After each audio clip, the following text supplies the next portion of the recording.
My name is Martina Farrugia and I will be moderating this webinar. Welcome to the second episode of the Fenech Fenech Maritime series, Talks with the Industry.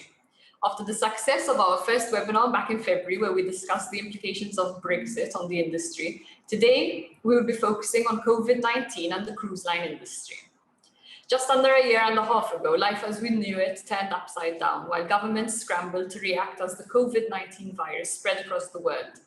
The cruise line industry took a huge hit, affecting having ports mandatory shut down across the world, mandatory quarantining was issued for those traveling, heavily affecting crew changes, and governments advised their citizens to limit travel to a strictly necessary basis. We're a year and a half in now, and with a steady rollout of vaccines, are we finally seeing the light at the end of the tunnel? Joining us today for what promises to be a lively and interesting discussion, we have 5 guests. We have Mr Domenico Ferrara, who is the Legal Director at MSC Cruise Management, UK Limited. We have Dr Mark Fenech, a partner at Fenech Fenech and the head of the Ship Finance Department. Dr Michael Knauer, who is the CEO of Sea Chefs Holding AG. Mr Stephen Xuereb, the CEO of Valletta Cruise Port PLC. And last but not least, we have Ann Fenech, a partner at Fenech Fenech and the head of the Marine Litigation Department here. The webinar will take the form of a question and answer discussion with our participants answering a number of questions each. I remind our guests that you have been allotted a maximum of 6 minutes to reply to each question and to therefore kindly keep an eye on the time. We will begin with Mr Domenico Ferrara. Mr Domenico, I'm going to ask you to unmute yourself. Thank you. So, as an introduction, Mr Ferrara is the legal director of the MSC Cruise Management UK Limited, managers of the MSC Cruise fleet. He joined the MSC Cruise family after heading the legal department of Greek shipping companies and after years of working for major P&I club members of the international group. Mr Ferrara is duly qualified in England and Italy and a fellow member of the Institute of Chartered Shipbrokers. So your first question, Mr Ferrara, is, can you describe the impact of the pandemic on the cruise industry and the challenges that cruise operators have had to face? Good morning, Martina, and good morning all. Thank you for inviting me to this event. It is a great pleasure and honor. Regarding your question, our executive chairman says that cruises and cruise ships are sexy. And it works in both ways. So sexy when it's nice, but also means that we are always on the spotlight, even when things go bad. And unfortunately, this is what happened last year when on the 3rd of February, the Diamond Princess was found with a number of cases on board.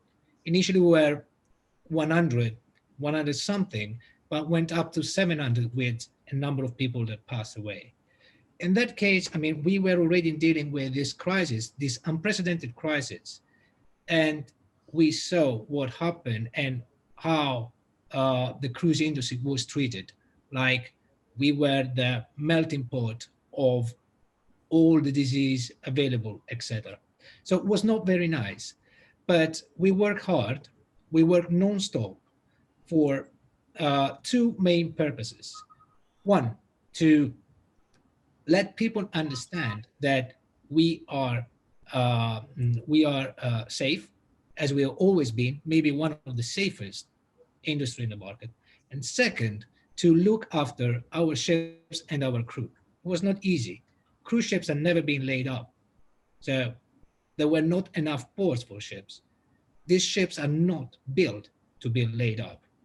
We cannot go with an external generator and keep the ship outside Singapore. They are not meant to do that. So we had these kind of problems, and also to look after the crew that is not the crew of a cargo ship. We're not talking about 20 people. We're talking about almost a city or a town, a small town. We're talking about 1,000 people. So we had to find ports of refuge. We need to find the way to send people back with all the closure of the border, etc. And in some countries have been particularly difficult with that. And that was the first part. When we start realizing, working on how things went, how to bring people back home, we had to start working on how to bring people back on board. So double the problems.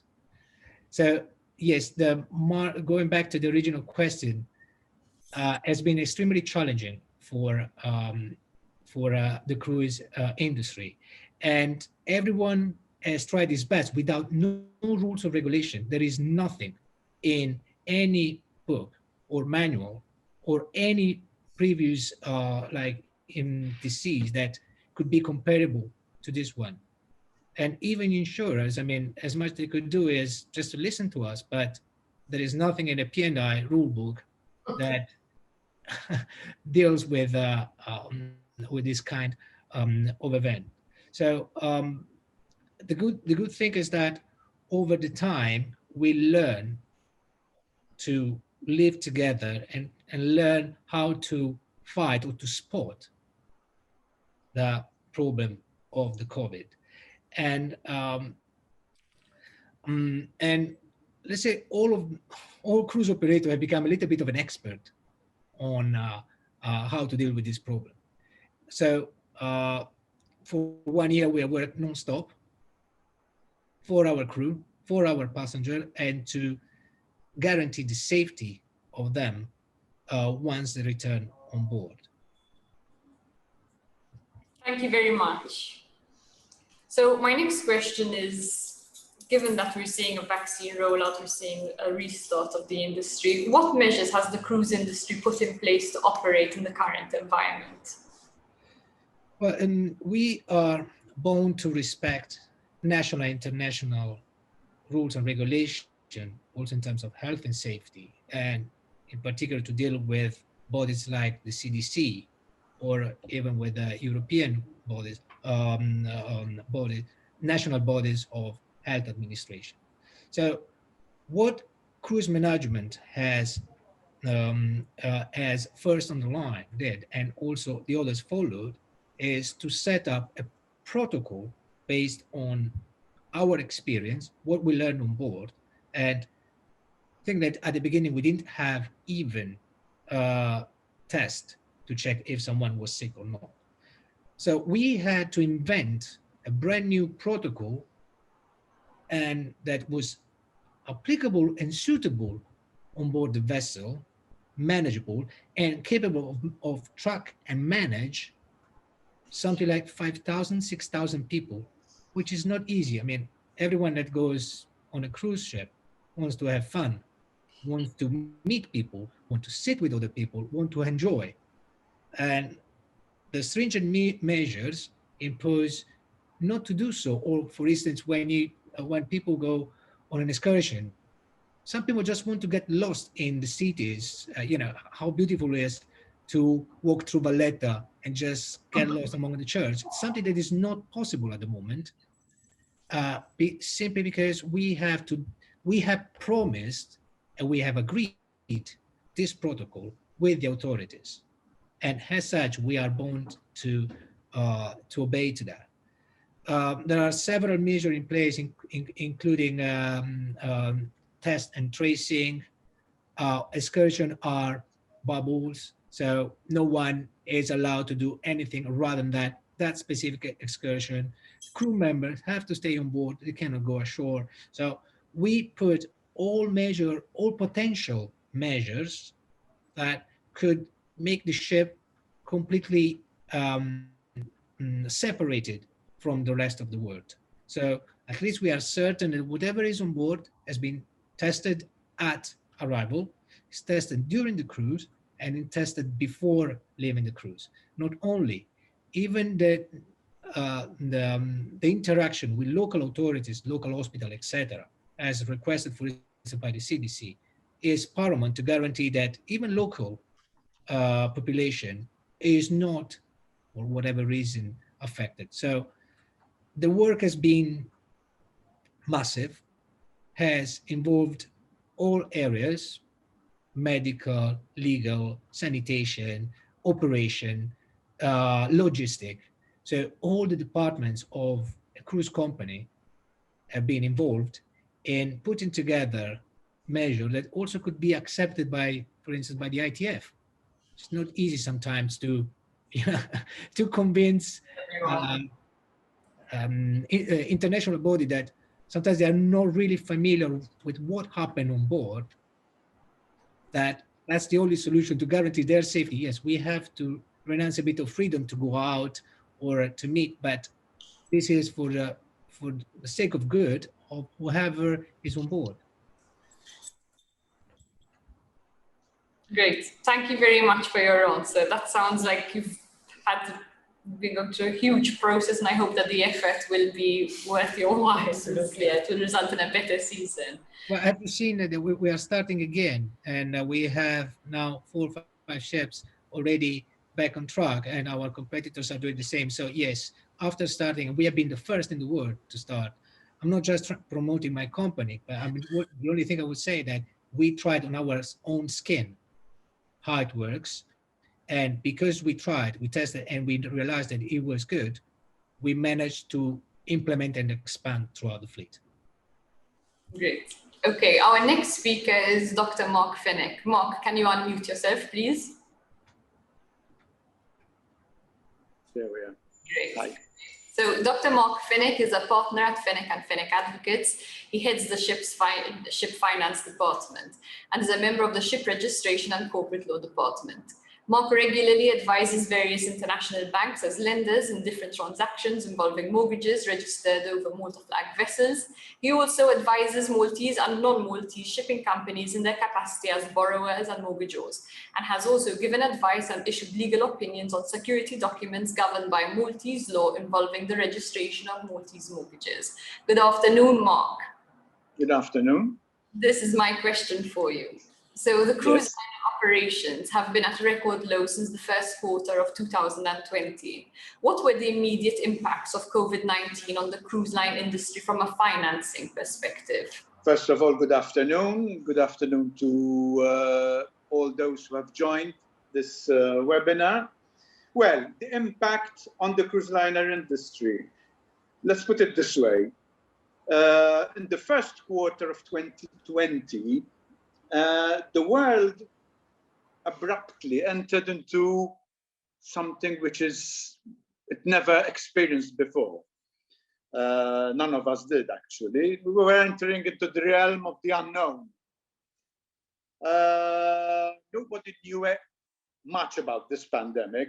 It caused, there was an element of uncertainty, of course, but I think that as soon as people started realizing that the pandemic was going to be a long drawn out affair, I think that was the button, or the panic button, which induced people to cancel bookings.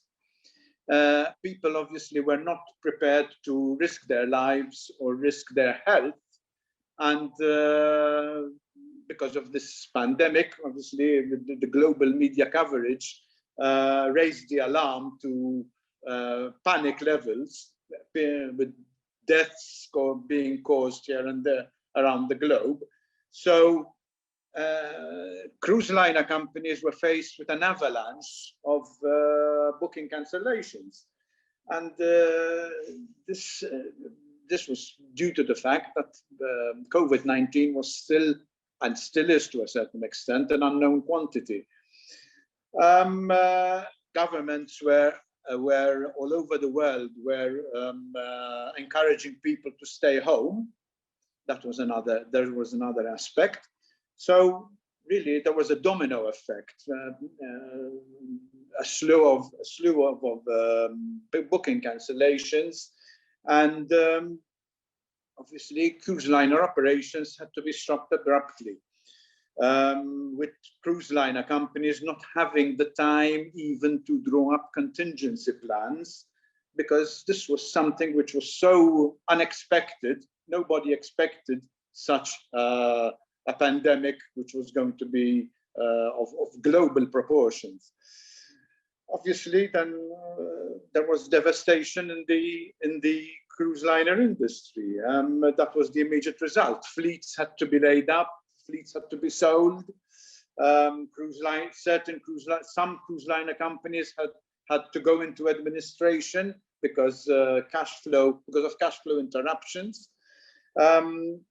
Holiday makers requested refunds, and in many cases refunds were paid. But despite all this cash flow interruptions, ships, cruise liners had still to be maintained, and the crew had still to be paid, and at least the crew which was not laid off. Actually, there were also instances where crew members were retained in employment but had to accept wage reductions. Apart from that, to top it all, cruise liner companies were faced with additional costs induced by the pandemic because of testing and hygiene protocols. All this caused, all this havoc caused cruise liner companies to ask for payment delays and extensions of moratoria and postponements of payments. This has happened. This has caused devastation, it caused havoc, loss of income. So that was really that was in a nutshell the story behind what happened mostly in 2020. Okay, thank you, Mark. So my second question, we're more than 1 year on from the first travel restrictions. The cruise line industry seems to be in a better position than it was during the same period in 2020. How has this impacted the need for new financing and greater liquidity? And has there been a revived interest in financing new builds? Yes. Let's put it this way. The scenario in the beginning of 2021 changed considerably thanks to the vaccine rollout. That meant that the world was experiencing, and the cruise liner industry was experiencing, at least the sight of a light at the end of a tunnel. We are at the moment seeing that light at the end of the tunnel, but we are not yet out of the woods. Yes, new financing has been necessitated due to the record lows experienced since the beginning of 2020 in the cruise liner industry. As I said, a new number of newly delivered vessels have had to be laid up because of the cash flow interruptions. And this necessitated a slew of refinancing, debt deferrals, and moratorium extensions. Apart from this, loans have had to be financed. And in the case of Malta, due to the particularities of Maltese law, mortgages have had to be amended in view of the fact that certain cruise liner companies requested an increase in the capital loaned to them, or there were also cases where ship owners assumed other obligations apart from the obligations which they had assumed beforehand. So this necessitated a number of new registrations of amendment mortgages. Debt holidays post-vaccine are now expiring, and most operators have requested moratoriums until 2022. What I need to point out is that through these debt holidays and moratoriums, ship owners have sought to retain their vessels and the crew in the hope that they will be able to resume normal operations by early 21. This has not happened. So there is, at the moment, there is a second round of debt holidays which are bound to terminate in the beginning of next year, beginning of 2022. What is interesting, however, is that ship owners have not ceased purchasing new vessels. New vessels are still in the phase of rebuilding, and ship owners have sought to continue purchasing vessels despite the pandemic situation, what it has caused to the world economy. There is confidence, however, that we are about to enter into a period of a semblance of normalcy towards the latter part of this year. And there is cautious optimism that by the beginning of 2022, or by Q2 or Q3 of 2022, we will start again experiencing normalcy as we knew it before 2020. Great, thank you very, very much for that, Mark. This was very clear. You just have a few more minutes, so I'm going to ask you one more question, if you don't mind.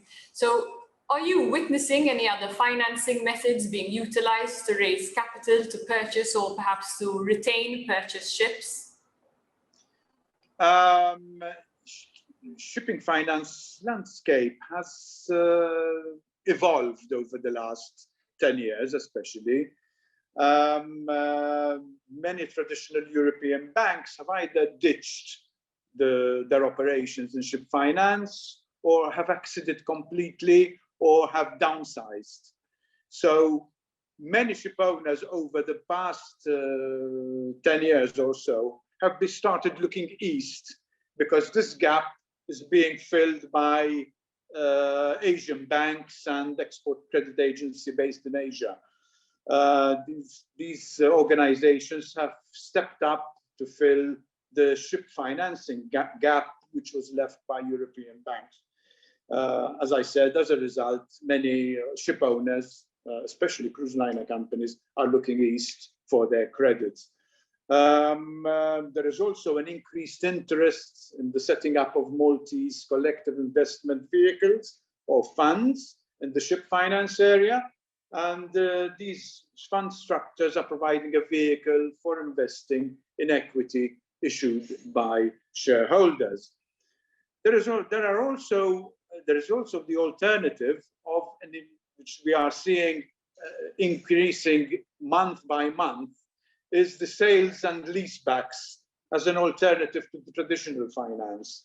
This is a structure which allows a ship owner to sell a ship and to lease it back from the buyer without incurring a huge debt on its financial statements. Over the last 10 years or so, over the last decade, this method has become a significant competitor and alternative for the provision of finance, because essentially the lessor of the vessel acts as the financier. So this is, in a nutshell, what the alternatives which ship owners have today in today's market. Thank you very much, Mark.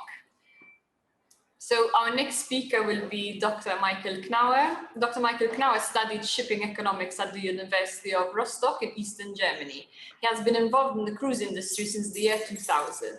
In that time, he has built up a river cruise ship organization based in Cyprus, which is active across the whole of Europe. And later he joined Sea Ships, a hotel and restaurant operator active on more than 65 cruise ships, ocean-going ships, and river ships. Since 2017, he has been the CEO of Sea Ships based in Zug, Switzerland. And in good times, he's responsible for 15,000 crew members on board and about 300 employees ashore. So my first question for you, Dr. Knauer, is what would you describe as the biggest challenges faced during the months of the pandemic? You would need to unmute yourself, please. Thank you. Thank you very much for this introduction, and thank you for this honor I got to speak to you today. First of all, I could have lived without a crisis, without a pandemic, much better. However, when you look at what happened, then you can really draw also some positive aspects out of it.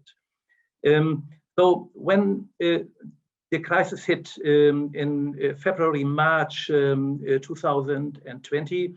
A lot was done by the ship owners, by the tour operators to repatriate the passengers.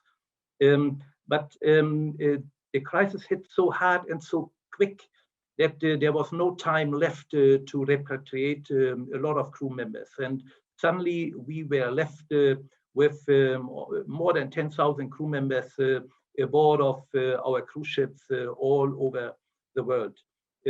Now what to do?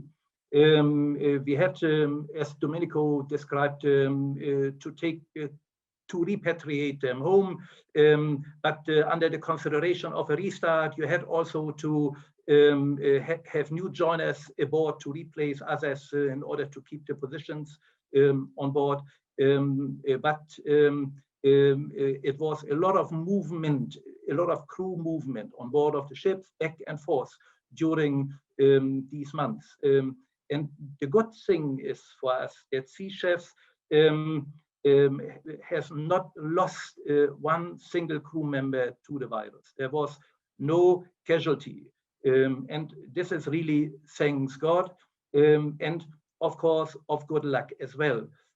However, it was not only good luck. It was because we have taken precautions against the impact of the virus. The first thing was what we did already as from the beginning of 2020, as from January, we established, let's say, a first aid network in important places where we had our ships. First aid network means that we nominated hospitals for the treatment of infected crew with symptoms. So when someone of the crew members fell ill really seriously, then he was treated by the right doctors in the right places.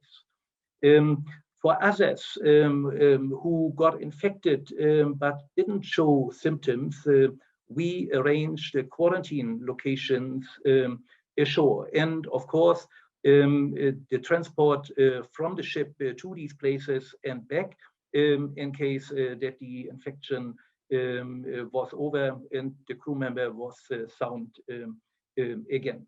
The next precaution we created was that we defined like a bubble aboard. Also, we as Sea Chefs with our ship owners, we started cruising again already in June 2020 with a few ships, and of course with a limited utilization, with a limited number of passengers, and we created a bubble. A bubble, it means that the passengers needed to be tested before embarking. There were no shore excursions. On board, there was frequent testing of passengers and crew. All new crew members who would replace others had to observe a quarantine aboard. They were not let in if they were tested positive, but had to observe a quarantine of 2 weeks on board anyway. And of course, we implemented immense hygiene measures aboard. A huge number of crew members were dedicated only to these hygiene measures, like cleaning, forking, individual safety trainings, which could not be done anymore in crowds, the replacement of self-service by served meals. All of these things were done. All of these things were done by us in order to create this bubble. The next good thing, which I have to summarize, is that it seems that good products and good management of ocean-going cruise ships,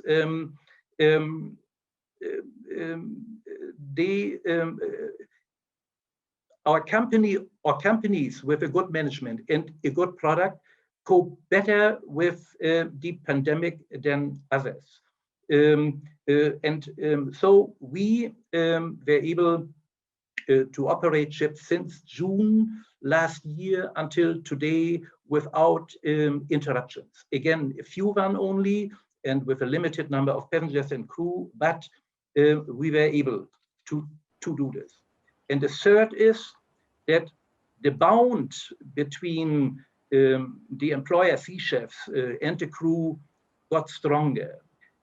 The crew realized what we did for them, how strongly we tried to keep them safe and to arrange traveling home for them or providing them new opportunities on board. There is one thing which I would highlight. We made already in March 2020 an agreement with the trade unions, which allowed us to reduce the number of the working hours, the number of the working days, and of course, subsequently, also the salary. But it allowed us to keep a crew always under employment contract when they were on board of our ships. We didn't use the legal chance we had to terminate them, but keep them on board like in a holiday on a cruise ship. This was not a holiday, would never have been a holiday. So we paid them. And I think these efforts, they really led to a stronger bond between us and the crew members. Perfect. So your second question is, are there, if at all, positive results Sea Chef could conclude after so many months of the lockdown of the cruise industry? I'm going to ask you to try and limit your answer to about 4 minutes, please.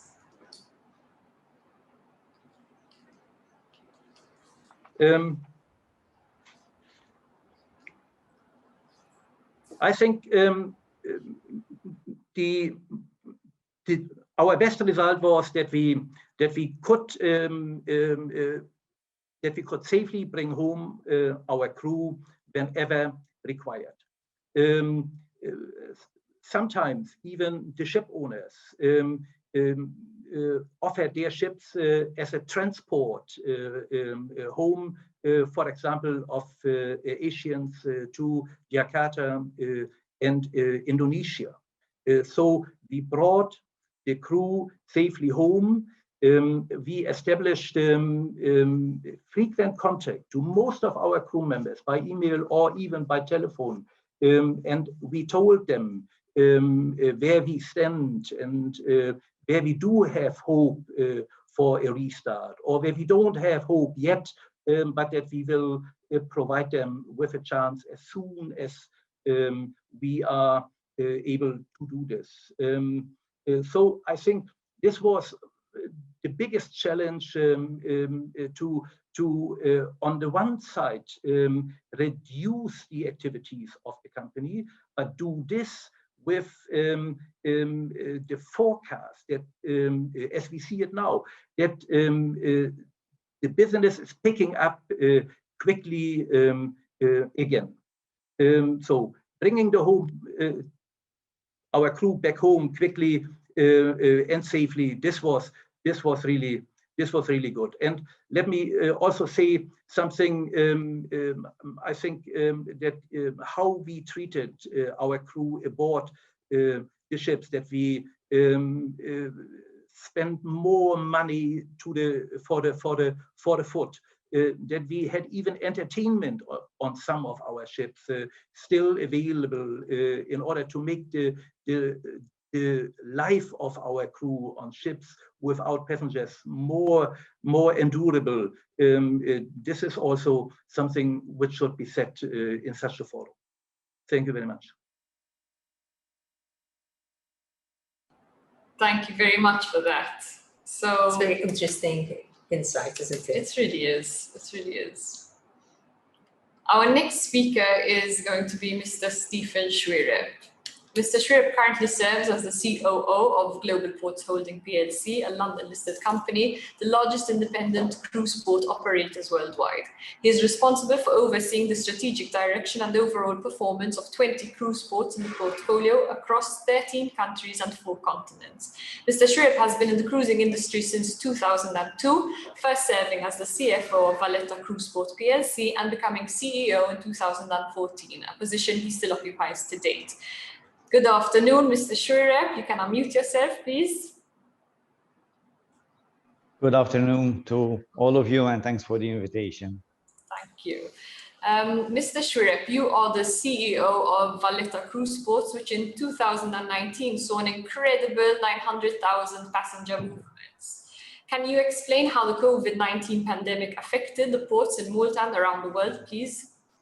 Well, as CEO of Global Ports Holding, I'm well positioned to have a bird's eye view of what happened in the industry across 4 continents, because that's where we operate. And it's been quite devastating. It's been a quite quick cascading effect of how things unfolded. And I think in the beginning, it was all about dealing with the uncertainty surrounding the pandemic. Of course, we are still feeling the ill effects of the Diamond Princess, like it was mentioned before. And looking at that episode per se, it also showed that the maritime industry per se was ill prepared for such a pandemic as well, because in reality, it is the authorities that failed the Diamond Princess, letting the ship venture alone at sea for a fortnight or even more. And it resulted in all this negative publicity that we are still feeling the repercussions now. I mean, looking at Malta alone, we had a drop of 94% in passenger movements in 2020. The 6% were passengers that came in were because we had a good winter season. Thanks to MSC, I'm seeing Domenico here, who's from MSC. And at the first sight of the pandemic, as Global Ports, we decided to quickly update our health and safety protocols. We were also in discussions with the World Trade, Travel and Tourism Council in order to get their safe travel stamp approval, which we did for most of our ports. And in the beginning, it was all about prevention and mitigation, what's going to happen. But I think now we have evolved from that. Now that the cruise industry looks like there is a restart, and I think Malta the port of Valletta was one of the first to restart, because we started way back in August 2020 by welcoming one of the MSC cruise ships, and MSC have never stopped calling Malta ever since. The challenge is how we will respond now to a case, because these will continue happening. We're not immune. Like, we can have cases ashore, we'll have cases at sea. But unfortunately, what I'm seeing is that the responsiveness by the authorities, not only in Malta, but worldwide, is not up to speed with how the industry is responding to the pandemic. The cruise industry, the cruise lines have took a lot of measures in order to prevent, to mitigate, and to respond to certain eventualities. Cabins are being left, for isolation, etc. There's testing on board. There's pre-testing before embarkation. Like my colleagues mentioned here, there's this bubble cruising.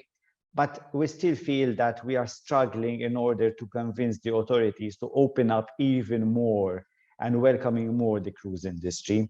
So, talking about Malta, I'm still waiting from some replies from the health authorities. As stakeholders in the industry, we're working closely together with all the port agents, Shorex agents, etc., trying to convince the authorities that cruising is safe, that cruising has the appropriate protocols in place in order to respond to any eventuality. So I think what we're struggling with also with the authorities is the way the industry works. The industry has a longer lead time. When we are planning something, we are planning for August, September of this year. Usually the industry works even more ahead of that. We work 2 years in advance. Usually now we will be discussing and closing off the berthing schedules for 2023, 2024.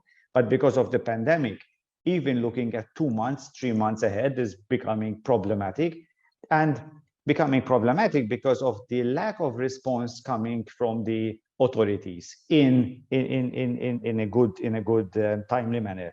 But also because things are changing all the time. The evolution of this pandemic is changing all the time, and we need to adapt all the time as well. So it's quite a challenge how things are developing. But you know, cruise bookings are still very strong for this year. They're still very strong. Of course, we're being cautiously optimistic because obviously the passengers on board are being limited for obvious reasons. But things are looking that I think we've hit rock bottom, so I think the only way is up now.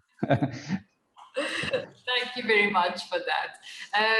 So how do you see cruising developing over the coming months? It looks like the Mediterranean now is opening up. There is Spain who has opened up now with the ports. There is France as well. There's the UK who has opened up, although some of the initial cruises will be cabotage cruising, just for example, around the UK, like it happened in Northern Europe, where you had cabotage cruising in Germany. There are certain initiatives being undertaken, like, for example, am I only hearing this beep or?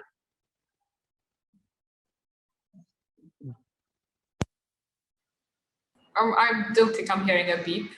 You sound. We're hearing you perfectly, Stephen.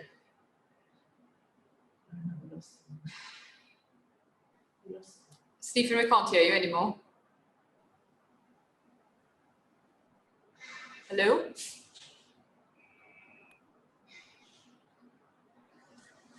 Hello. Yes, there you go. Okay. There are certain countries that have taken certain initiatives, like, for example, the safe corridors between Greece and Cyprus and Israel. So there's CDC now who has now accepted that there will be some resumption of cruising in the Caribbean this week. We had the first cruising sailing out of one of our ports in Nassau in the Bahamas on Friday. And we're seeing that the industry has to reinvent itself. For example, Nassau in the Bahamas, which is one of our ports, it's synonymous with transit port. We welcome 4 million passengers. The cruise that left from Nassau on Friday was the first ever home port sailing out of Nassau, because since the Royal Caribbean couldn't sail out of Miami, they had to find a solution. So they decided to fly passengers to the Bahamas for them to embark a cruise from there. So the industry, like Domenico and my colleagues mentioned, they're not built to remain afloat or to remain in layby. They have to find a solution. So unless, as countries, as the ports we operate in, we convince the authorities to open up for cruising, we will eventually lose business. If we're not responsive enough, we will lose business. What I can say, however, is because of this visibility, the bookings for 2023 are on the same level as our record year of 2019. So if the ship has to arrive in 2022 at the expected capacity, we will be close to our record year in 2019. So that in itself is very optimistic. And Mark was mentioning before that, you know, there's a number of passengers were asking for refunds, etc. But what happened as well, that many of the passengers who had booked a cruise decided to just postpone that cruise to another year or later on. And I think what happened as well, and I think this affected a bit consumer confidence, is for example, especially in the Caribbean, is the continuous changing in the starting date. Because if I'm a cruiser and I intend going on a holiday with my family in August, I wouldn't want to hear that at the 11th hour that cruise was postponed. So I think this continuous delay of a clear direction by the CDC for the cruises to commence also caused a bit of, this postponement didn't help consumer confidence. But I think the recovery in 2022 will be a good recovery. If you ask me before, I would say that 2022 was going to be a slow recovery. I think it would be a strong comeback, and I see that 2023, if the vaccination process continues around the world as it is, I think we'll have full recovery by 2023. I'm pretty confident on that. I think responsiveness is a very, very important aspect, as I want to mention it again, how countries respond to, if there's a case on board, it can happen on their case. Likewise, it can happen. And looking also at the IMO, there is still a huge difficulty in repatriation.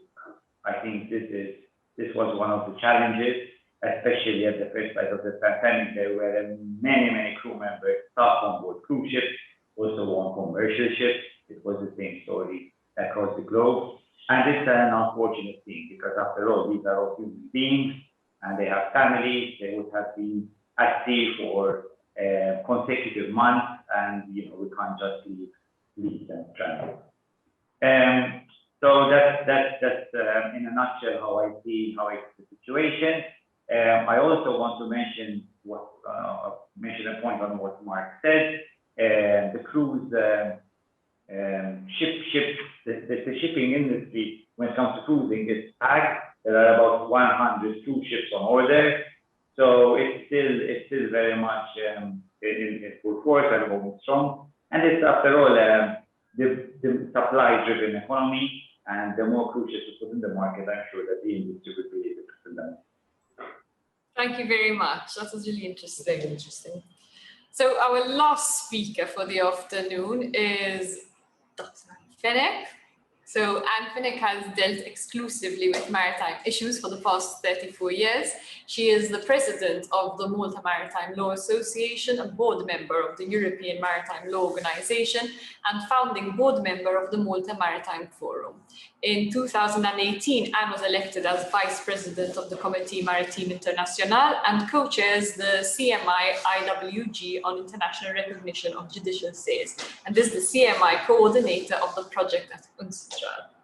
So, Anne, your question. So, from a marine litigation perspective now, what particular situations has the cruise line industry encountered as a result of the pandemic? I think we need to start off by telling everybody that both Martin and I have been vaccinated. So we're not flouting any rules here. We're being super cautious and super careful. But going on to your question, Martina, I'm sure you will remember, when the first bits of news started coming out of Wuhan in China in December with the new virus, this new coronavirus. Did it come from rats? Did it come from a laboratory? Did it come from the food? Nobody knew. That was December 2019. So by January 30th, then, the World Health Organization decided to declare this as an emergency to public health. However, notwithstanding that, in Europe, we continue to travel throughout January, we continue to travel throughout February. And it was only by mid-February, I remember from a Maltese perspective, a number of friends of ours who had gone skiing started coming back and saying, there's the coronavirus on the slopes. My colleague here, Martina, was one of those who had gone on the slopes in February. She didn't catch coronavirus, thank God, but she did get trapped for 2 weeks, of course. But that also coincided with February, with breaking news every morning on CNN and Sky and what have you, and with shots from the Diamond Princess, which we've referred to already, with 3,700 passengers stuck on board of Yokohama in Japan, and Genting's World Dream in Hong Kong with another 1,700. And I think it was those images that really rang huge alarm bells, of course, for the cruise line industry. But I think even then, nobody in a million years dreamt about what was about to unfold.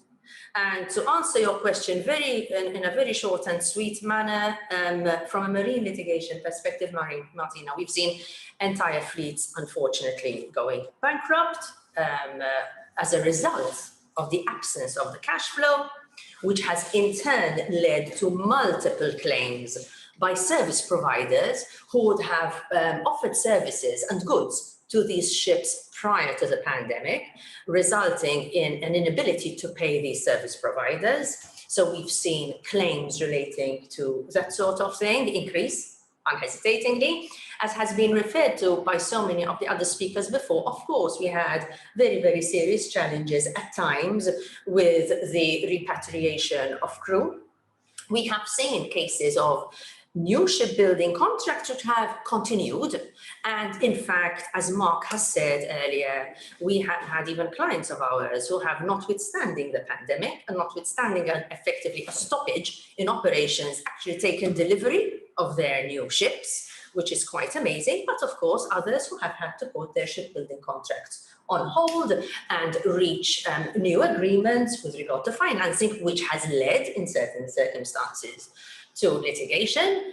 As Stephen said, with regard to the cancellation of cruises, there have been some passengers who have taken rain checks, so to speak, and have postponed their trips. Others who, wanted to cash in. And there have been also litigious situations developing as far as that sort of thing is concerned. So all in all, there has been a real cross-section and mishmash of disputes caused precisely because of the fallout caused by the pandemic and the virus. Yes. Okay. Could you share with us a particular case which helps highlight the practical challenges that were encountered during this period? Well, there were several. As you know, because Martina assists me in the Marine Litigation Department, there have been several cases and we have had a cross-section of disputes. However, one case which I think really epitomizes the type of challenges that have arisen is a case which, of course, is entirely public domain. I must underline that because we are in court, because it is a litigious scenario, all our cases are public domain, so I'm not giving any secrets away here. This was a particular case which involved Pullmantur, Royal Caribbean, and a travel company called Viagen Abreu. Now, Pullmantur had bareboat chartered a number of vessels from Royal Caribbean and had the vessels actually bareboat charter registered under the Malta flag. And in one such case, Pullmantur Cruises Sovereign Limited had bareboat chartered the vessel Sovereign from RCL Sovereign LLC, and she was bareboat chartered in Malta.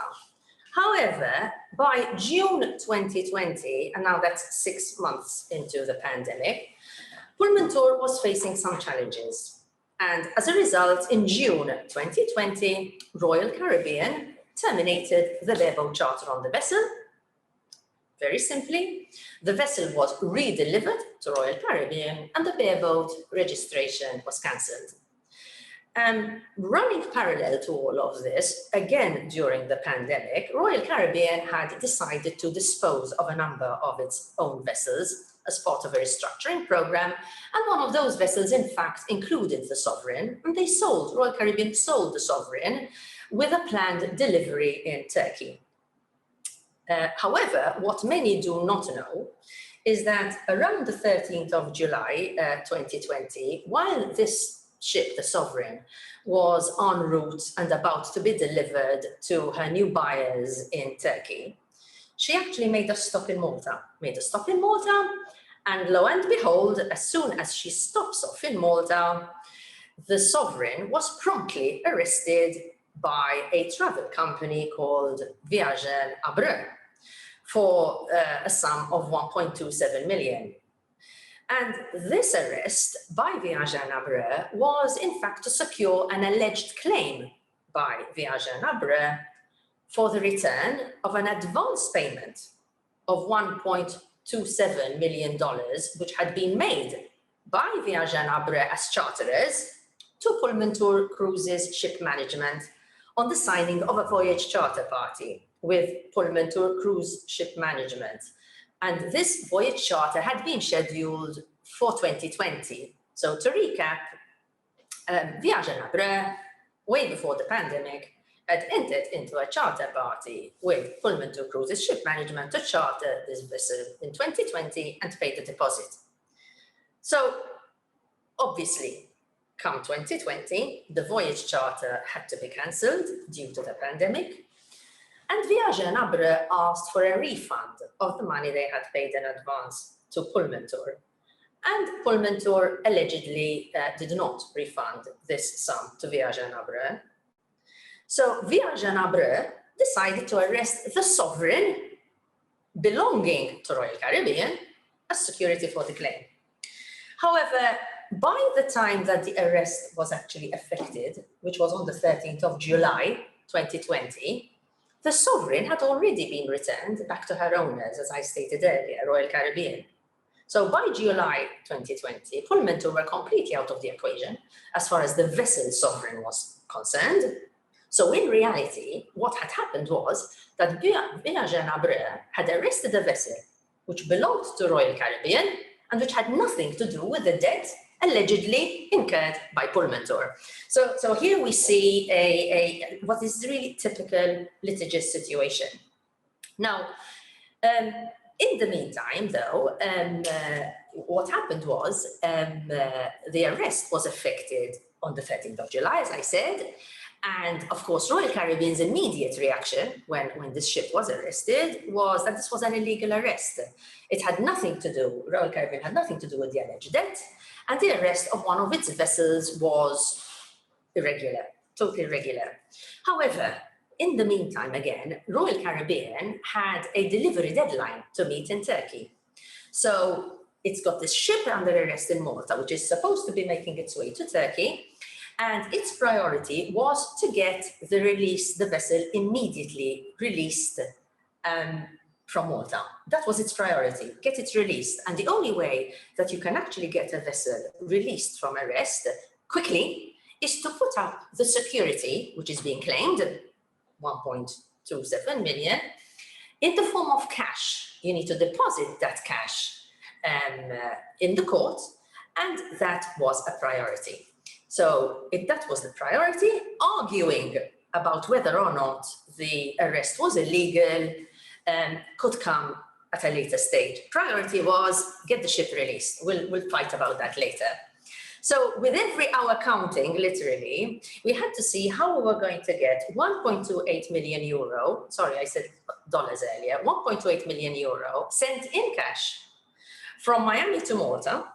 Over the weekend, we had to liaise with the court registry to have everything ready to have the court opened after office hours if the money did get to Malta in time for the Saturday. And as it turned out, the money was indeed wired from Miami on Friday to Malta on Saturday. We got that cleared by the bank that same morning on Saturday, had the court opened with urgency, the money deposited in court, the judge on call granting the order for the release, the court marshal standing by waiting for the court order to promptly have that order delivered to the port authorities, because of course no port authority is going to release a vessel from arrest unless it's got the court order. And eventually green light for the vessel to depart. So you know, even just explaining all of this sort of gives me slight palpitations. So you can imagine what kind of coordination and hounding, literally hounding, this entailed. But I think all of this really highlights that beyond the legal arguments substantiating a claim in this situation, beyond the legal arguments in the defense, because of course there would be defenses to such claims, what there is going on at the same time are these real life practical challenges which one needs to address efficiently and effectively in these arrest situations in, I hasten to add, very, very challenging circumstances. However, as I said, we succeeded in getting the arrest lifted, the release of the vessel secured, allowing her to proceed on her voyage to get to the buyers in time. So the ship left, but then of course we're still left fighting the battle of the illegal arrest, because in the meantime, Royal Caribbean had to deposit 1.27 million euro for a claim which was not theirs. At a time when, for a cruise line operator to put up a 1.2 million euro just for the hell of it was not particularly pleasant thing to have to do, but they had no choice because the priority was getting the ship to Turkey. So The battle for the illegal arrest was fought after the vessel left Malta, leaving in its stead 1.3 million euro as security. Now, the main point in our case was that under Maltese law, as is the case under English law, for instance, and this is the case under the Arrest of Ships Convention 1999, one can only arrest a vessel to secure a claim if the person who was responsible for the action on the merits is the owner or the bareboat charterer of the vessel when the arrest is made. And the reason is very simple, because it would be, the reason behind this formula is that it would be totally unfair if I, as a claimant, can arrest your ship, Martina, which can lead to the sale of a ship, if you are not responsible for my claim. And this is what we proved successfully to the court. And please bear in mind that this had to be done physically in court during COVID, in semi-lockdown with COVID restrictions in place. So there we go to court with face masks, sanitizers, perspex shielding between us and the judge. It was quite a sight to behold. However, where there is a will, there is a way. And we established that whilst Pullmantur had been the bareboat charterer of the vessel when the debt was allegedly incurred by Pullmantur, it was Pullmantur that had entered into the contract with Viaggia Nabre, not the owners of the ship, the Royal Caribbean, and the bareboat charter had been terminated by then. So by the time the vessel was arrested in Malta, Pullmantur were no longer bareboat charterers and were completely out of the equation. And Royal Caribbean certainly was not the contracting party with regard to the alleged debt. So consequently, the court held that there was no justification for the arrest. The arrest was irregular and ordered the return of the security paid by Royal Caribbean to Royal Caribbean. Now, in conclusion, this case was so typical of a number of situations that have been occurring during this past year and a half during the pandemic situation. A situation which led to the cancellation of a charter, the alleged failure to return deposits, sale of vessels, all pretty standard cruise line COVID fare reality. That's the reality of the situation. However, one thing that did alleviate the situation, I must admit, was the smooth progress and handling of the court proceedings. I have to say that there was full cooperation by the banks in this trying and testing situation, and full cooperation by the port authorities. I mean, when you think about it, the vessel was arrested on the 13th of July, money from Miami to Malta by the 18th of July, bank clearance over the weekend, court releases, a declaration of illegality on the 23rd, and the release of the funds, all in 10 days during a COVID pandemic. So that wasn't really bad at all. But that just gives you an insight into our life as marine litigation lawyers as a result of COVID. Thank you very much, Anne. So this brings us to an end of our question and answer session. So thank you so much for joining us. Before closing, Anne would like to say a few words. Very few words, because I'd like to say thank you to Martina, because she's introduced everybody. This is Martina Farrugia, and Martina is an associate in the Marine Litigation Department, a very important part of our Marine Litigation Department, who was there in the front line negotiating and haggling and doing and leaning on the banks and the courts to make sure things are done properly. Thank you so much for our industry speakers. As I said earlier, this was one of 4 webinars we're having with industry leaders. So thank you so much, Domenico Ferrara from MSC. It was our honor to have you with us this morning. Thank you, Michael Knauer, CEO of Sea Sheps. Once again, our honor to have you with us, and thank you for making time. Thank you, Stephen Xuereb, for joining us and sharing the perspective of the port. Thank you, Mark, who heads our Ship Finance Department. I hope we have given you an insight, ladies and gentlemen, of what it's been like for the cruise line industry during COVID. Thank you all for making the time to join us this morning. I know we have colleagues from across the pond, both from North America and South America, who have joined us this morning. So for you, have a good day, and for the rest of us Europeans, have a good afternoon. I do hope you will join us for our 3rd webinar, which will be on yachting. And thank you once again everybody who has taken part. Take care, and remember, prevention is better than cure. Goodbye, good day, and thank you very much for being with us. Thank you.